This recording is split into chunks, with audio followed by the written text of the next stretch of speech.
नमस्कार दोस्तों। तो आज हम लोग H G coach RMP coach की पावर वायरिंग को देखेंगे कि कैसे कैसे इसमें पावर वायरिंग होता है। तो हम लोग चालू करते हैं। तो सबसे पहले इन्वर्टर से या एलमेस से जहाँ से भी सप्लाई लेंगे तो सबसे पहले सप्लाई हमारी इस CVT में इन करती है। ठीक है, ये CVT ये जो लगे हैं ये CVT में इन करती है। रेड येलो और ब्लू इन करती है। यहाँ पे न्यूट्रल नहीं होता है। ठीक है, 3 तार ये 63 एम्पियर की रोटरी में आएगी। यहाँ पे रहती है 440 की सप्लाई रहती है। ठीक है, अब जब यहाँ से 3 तार फिर आउट होगा तो देखेंगे आप तो 3 तार ये जो देखेंगे यहाँ से आउट होगा तो ये 63 एम्पियर की MCB लगी है। ठीक है, इस MCB में जाएगी। अब यहाँ से जब सप्लाई आउट होगा तो 3 तार फिर यहाँ से 440 यहाँ से निकलेगा। ये बस बार है। ठीक है, तो देखेंगे ये ब्लू का बस बार है, ये वाई का बस बार है, ये रेड का बस बार है। तो बस बार किस लिए बनाया गया? बस बार इसलिए बनाया गया कि हमारे पास तो एक ही रेड है लेकिन हमें सप्लाई देना है 5-6 जगह पे देना है। तो कैसे हम दे सकते हैं? तो उसके लिए क्या है, एक जंक्शन बॉक्स की तरफ बस बार बना दिया है। एक बक्स बार पे रेड वायर दे दिया और इससे जिसको जिसको सप्लाई देना है वहाँ से दे दिया। तो एक बस बार रेड का बना दिया, एक वाई का बना दिया, एक ब्लू का बना दिया। ठीक है, अब इन तीनों में 440 की सप्लाई आ रही है। तो अब यहाँ से जो सप्लाई अब सब MCB लगी हैं, ये 6 एम्पियर की MCB ब्लोर की, 6 एम्पियर की MCB कंडेंसर की, 6 की कंडेंसर की, 32 का कंप्रेसर और ये हीटर का है 16 एम्पियर का। और ये क्रैंक हीटर का होता था 2 एम्पियर का, लेकिन अब क्रैंक हीटर यूज नहीं होता है। वो क्रैंक हीटर क्या यूज होता था पहले, मैनडूब कंप्रेसर लगते थे। तो मैनडूब कंप्रेसर में क्या, ऑयल ठंडियों में जम जाते थे तो उस ऑयल को मतलब हीट करने के लिए एक वो कंप्रेसर के अंदर ही थर्मल हीटर दिया जाता था जिससे वो ऑयल जमे ना, कंप्रेसर सुचारू रूप से कार्य करे। तो अब वो सिस्टम में नहीं रहा, मैनडूब कंप्रेसर नहीं रहे, अब स्क्रॉल लग गए हैं तो ये काम में नहीं है। ठीक है, तो सबको एक रेड येलो ब्लू दे दिया, सभी MCB को सप्लाई हो गई। अब नीचे देखिए यहाँ पे क्या किया है। तो यहाँ से देखेंगे बस बार से 2 तार उठाया, ब्लू और वाई उठा के ये 2 एम्पियर की MCB पे दे दिया है। और 2 एम्पियर की MCB जो सप्लाई आउट हो रही है, ये ट्रांसफार्मर है, ये 400 VA का ट्रांसफार्मर है। ये काम ये करता है कि 440 को 110 वोल्ट AC में कन्वर्ट करता है।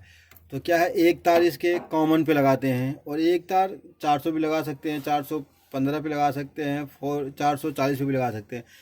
अगर इनमें लगाने में क्या होगा कि आउटपुट में थोड़ा वोल्टेज का कम ज़्यादा का अंतर आता रहता है। तो नॉर्मली हम लोग 415 वोल्ट में लगा देते हैं। ठीक है, क्योंकि 440 415 वोल्ट लमसम आता है, लगा दिए। अब यहाँ पे क्या करेगा, अब ये आउट करेगा 110 वोल्ट AC। ठीक है, तो ये न्यूट्रल, ये पॉजिटिव, मतलब ये मतलब फेस, ये न्यूट्रल हो गया एक तरह से मान लीजिए। अब ये है 4 एम्पियर की MCB। अब इसके बाद डिवाइड होता है। तो डिवाइड क्या होता है, तो ये अब कंट्रोलिंग में आ जाएगा। तो कंट्रोलिंग इसके बाद आपको बताएंगे कंट्रोलिंग। तो पहले 440 को हम लोग समझ देते हैं। तो देखेंगे ये इसके बाद MCB के बाद सप्लाई आउट होता है। तो ये है ओवरलोड है। तो जो ये ओवरलोड है, पहला ओवरलोड है ब्लोर का। तो ये क्या होता है, 2.2 से लेकर 3 तक का होता है। ये कंडेंसर का ओवरलोड है, ये है 1.7 से लेकर 2.4 एम्पियर तक का होता है। सेम वैसे दूसरा कंडेंसर भी 1.7 से लेकर 2.4 तक का। ये है कंप्रेसर का MCB ओवरलोड। तो ये क्या है, 7.5 से लेके 11 तक का MPCB ओवरलोड होता है।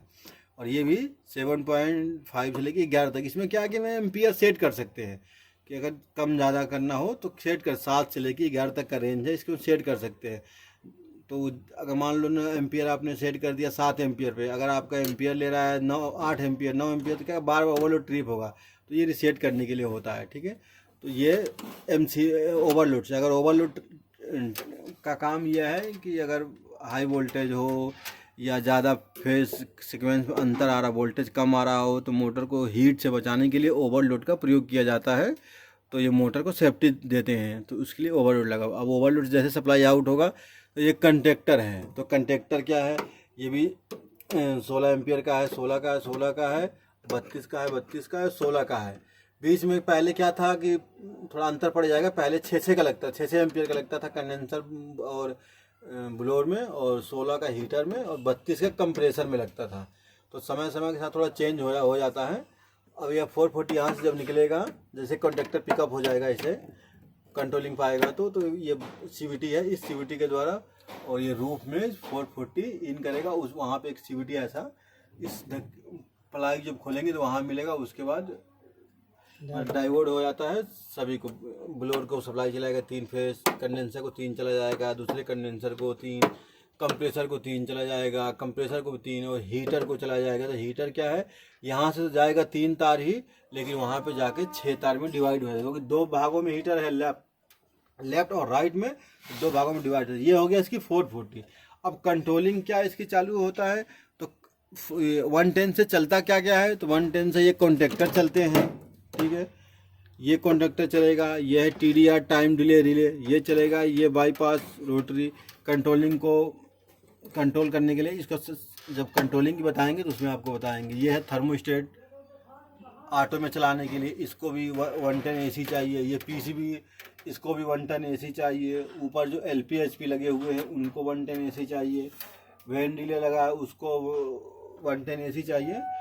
वो हो गया। अब देखिए यहाँ पे देखेंगे तो सबसे पैनल के बाहर देखते होंगे तो एक इंडिकेशन लाइट लगी है, रेड येलो ब्लू का इंडिकेशन लाइट। तो ये होता क्या है, 3 बस बार हैं, तो 3 बस बारों में से एक ब्लू ले लिया, एक वाई ले लिया, एक मतलब एक रेड ले लिया, ब्लू वाई ले लिया और ब्लू ले लिया, नीचे लगा दिया। ऊपर क्या किया, ये 230 वोल्ट के हैं, 230 वोल्ट पे ऑपरेट होते हैं।